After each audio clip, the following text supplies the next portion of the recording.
प्रथमं साईनाथाय, द्वितीयं द्वारकामायिने, तृतीयं तीर्थराजाय, चतुर्थं भक्तवत्सले, पंचमं परमात्माय, षष्ठमं च शिरडीवासिने,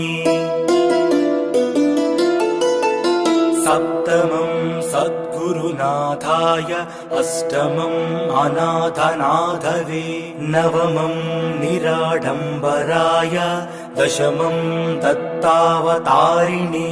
एतानि दशनामानि त्रिसन्ध्यं यः पठेन्नरः सर्वकष्टभयान्मुक्तो साईनाथ गुरुकृपः।